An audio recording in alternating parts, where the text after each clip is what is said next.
Hello students, welcome to YouTube channel Student Care Assam. সকলোকে good morning জনাইছোঁ আৰু আজিৰ ভিডিঅ'টিত আমি আলোচনা কৰিম আমাৰ Assam state school education board বা আগতে যাক আমি সেবা বুলি জানিছিলোঁ সেবাৰ ফালৰ পৰা ইস্যু হোৱা যি একাডেমিক কেলেণ্ডাৰ আৰু এই একাডেমিক কেলেণ্ডাৰখন প্ৰতি বছৰে ইস্যু হয় যিহেতু আমাৰ ইয়াত এপ্ৰিল মাহৰ পৰা যিটো আমাৰ নতুন শিক্ষাবৰ্ষ আৰম্ভ হয় গতিকে নতুন শিক্ষাবৰ্ষ আৰম্ভ হোৱাৰ লগে লগে এই যিখন একাডেমিক কেলেণ্ডাৰ সেইখন ইস্যু হয় আৰু প্ৰত্যেক মাহতে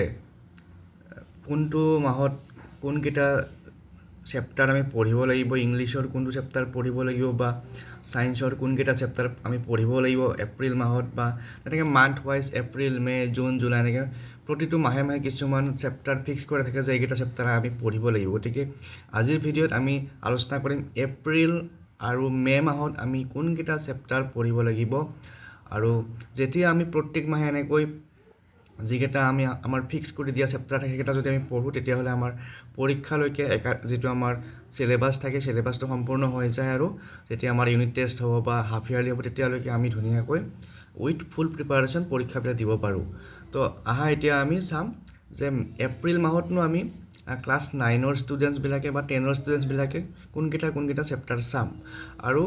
এই একাডেমিক কেলেণ্ডাৰখন স্পেচিয়েলি ক্লাছ 9 আৰু 10ৰ কাৰণে ইয়াত বাকী ক্লাছবোৰ সোমোৱা হোৱা নাই তো এইখন হৈছে এপ্ৰিল মাহৰ মান্থলি একাডেমিক কেলেণ্ডাৰ ইয়াত লিখা আছে দেখিছা এপ্ৰিল 2025 মান্থলি একাডেমিক কেলেণ্ডাৰ আৰু এইবিলাক ইয়াতে হলিডে আছে কেতিয়া হলিডে আছে ইয়াতে তোমালোকে চালে গম পাই যাবা বন্ধ কেতিয়া আছে আৰু বাকী যিবিলাকত ৰেড চিন নাই বা ৰেড কালাৰে মাৰ্ক কৰা নাই এইবিলাক হৈছে ৱৰ্কিং ডে বা স্কুল খোলা দিন এতিয়া আমি প্ৰথমতে চাম ক্লাছ 9ৰ আমি কি চাব লাগিব কোনকেইটা চেপ্টাৰ চাব লাগিব এপ্ৰিল মাহত প্ৰথমতে আছে ক্লাছ 9ৰ আছে আছামিছত আছে অন্যৰ প্ৰতি ব্যৱহাৰ শিশুলীলা বিপৰীতাৰ্থ শব্দ তাৰপিছত ৰচনা দ্ৰুতপাঠ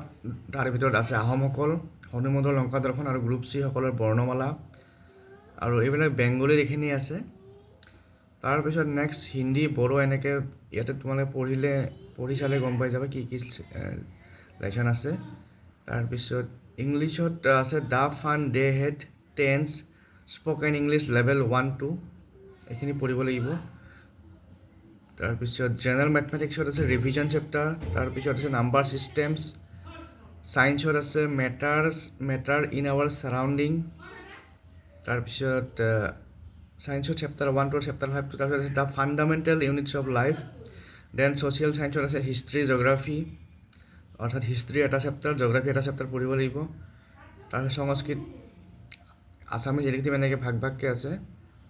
জিঅ'গ্ৰাফী চেপ্টাৰ 1 পঢ়িব লাগিব হিষ্ট্ৰী ইলেক্টিভৰ চেপ্টাৰ 1 গতিকে এইখিনি হৈছে আমাৰ এপ্ৰিল মাহত পঢ়িবলগীয়া লেচনৰ ডিটেইলছ নেক্সট আৰু এইখিনি হৈছে ক্লাছ 9ৰ কাৰণে লিখা আছে ইয়াত দেখিছা ডিৰেকশ্যন প্লেন ফৰ ক্লাছ 9 আৰু ইয়াতে ক্লাছ 10ৰ কাৰণে এতিয়া চাওঁ আমি ক্লাছ 10ত কোনকেইটা চেপ্টাৰ আমি এপ্ৰিল মাহত পঢ়িব লাগিব ইয়াতে আছে প্ৰথমে আছে বৰগীত তাৰপিছত উদ্যোগী হোৱা দ্ৰুতপাঠত আছে তিৱাসকল ৰচনা জতুৱা ঠাঁচ জ্বৰ ঝাৰুধৰ ভাই পুৰণি শব্দ আধুনিক ৰূপ এইবিলাক আমি পঢ়িব লাগিব অসমীয়াত নেক্সট তাৰপিছত আছে a letter to God a tiger in the zoo ইংলিছৰ এইকেইটা লেচন পঢ়িব লাগিব a letter to God a tiger in the zoo tense spoken English তাৰপিছত জেনেৰেল মেথমেটিক্সত ৰিভিজন চেপ্টাৰ তাৰপিছত চেপ্টাৰ 1 ৰিয়েল নাম্বাৰ ছায়েন্সত আছে লাইট ৰিফ্লেকশ্যন তাৰপিছত চেপ্টাৰ 6 লাইফ প্ৰচেছেছ আৰু হিষ্ট্ৰী জিঅ'গ্ৰাফীৰ ফাৰ্ষ্ট চেপ্টাৰটো পঢ়িব লাগিব চেপ্টাৰ 1 লিখা আছে দেখিছে ইয়াতে তো এনেকৈ ছাবজেক্ট ৱাইজ দিয়া আছে কোনটোত কি পঢ়িব লাগিব জিঅ'গ্ৰাফীৰো চেপ্টাৰ 1 লাগিব তো এইখিনি হৈছে আমাৰ ক্লাছ 9-10ৰ যি একাডেমিক কেলেণ্ডাৰ মতে সেইমতে এপ্ৰিল মাহৰ আমি যিখিনি আমি চিলেবাছ চাব লাগিব বা যিখিনি চেপ্টাৰ আমি চাব লাগিব সেয়া সবিশেষ তাৰপিছত আমি চাম মে মাহত আমি কোনকেইটা চেপ্টাৰ পঢ়িব লাগিব সেয়া চাম তো এইখন দেখিছা এইখন হৈছে মে 2025 মান্থলি একাডেমিক কেলেণ্ডাৰ আৰু মে মাহৰ একাডেমিক কেলেণ্ডাৰখন চোৱাৰ আগতে আমি সকলোকে এবাৰ ৰিকুৱেষ্ট কৰিম মই যদি চেনেলটো তোমালোকে নতুনকৈ চাইছা কাইণ্ডলি ছাবস্ক্ৰাইব কৰি ল'বা আৰু শ্বেয়াৰ কৰি দিব তোমালোকৰ বন্ধু বান্ধৱীসকলৰ মাজত যাতে তেওঁলোকেও এই ইনফৰমেশ্যনখিনি পায় আৰু মে' মাহত তোমালোকৰ কেতিয়া কেতিয়া বিদ্যালয় খোলা থাকিব, কেতিয়া কেতিয়া বন্ধ থাকিব, ইয়াত কেলেণ্ডাৰখন চালে গম পাই যাবা। তাৰপিছত নেক্সট এতিয়া আমি চাম ক্লাছ 9ৰ কি চেপ্টাৰ আমি চাব লাগিব। অসমীয়াত আছে গ্ৰুপ 8 অন্ধবিশ্বাস আৰু কুসংস্কাৰ। তাৰপিছত আমি চাব লাগিব নত্যবিধি, সত্যবিধি, সময় আৰু দ্ৰুতপথত চাব লাগিব কাছাৰ জনগোষ্ঠীসকল, কাৰ্বিসকলৰ ৰচনা, কাৰ্বিসকল, তাৰপিছত ৰচনা, তাৰপিছত বিপৰীত লিংগবাচক শব্দ এইবিলাক, আৰু গ্ৰুপ 6 এনেকৈ লিংগ জ্ঞানম এইবিলাক আছে। তাৰপিছত বেংগলীতো কি চাব লাগিব এনেকৈ দিয়া আছে, হিন্দীত কি লাগিব এইবিলাক, বড়ো সকলোতে এনেকৈ ছাবজেক্ট ৱাইজ দিয়া আছে। আৰু ইংলিছত লাগিব the sound of music, the road not taken, question patterns, spoken English level 3, 4, 5। মেথমেটিক্সত চাব লাগিব চেপ্টাৰ 2 পলিনমিয়েলছ, ছায়েন্সত চাব লাগিব আমি মচন। তাৰপিছত চেপ্টাৰ 2 ইজ মেটাৰ এৰাউণ্ড আছ পিয়'ৰ। পলিটিকেল ছায়েন্সৰ আৰু ইকনমিক্সৰ চেপ্টাৰ 1 চাব লাগিব, গতিকে এনেকৈ ছাবজেক্ট ৱাইজ দিয়া আছে। জিঅ'গ্ৰাফিত চেপ্টাৰ 1 চেপ্টাৰ 2 চাব লাগিব। তাৰপিছত নেক্সট আমি চাম ক্লাছ 10ৰ কি চেপ্টাৰ চাব লাগিব মে' মাহত। ক্লাছ 10ত আমি চাব লাগিব জিকিৰ, আছামিছত আছে জিকিৰ, তাৰপিছত উদ্যোগী হোৱা, তাৰপিছত দ্ৰুতপথত আছে দেউৰীসকল, নেপালী ভাষী গোৰ্খাসকল, ৰচনা, বিপৰীতাৰ্থক শব্দ, গ্ৰুপ বিত আছে উপসৰ্গ, তাৰপিছত গ্ৰুপ চেট কাৰক, বিভক্তি, পৰিচয় এইবিলাক। বেংগলীতো এইবিলাক দিয়া আছে কি চাব লাগিব।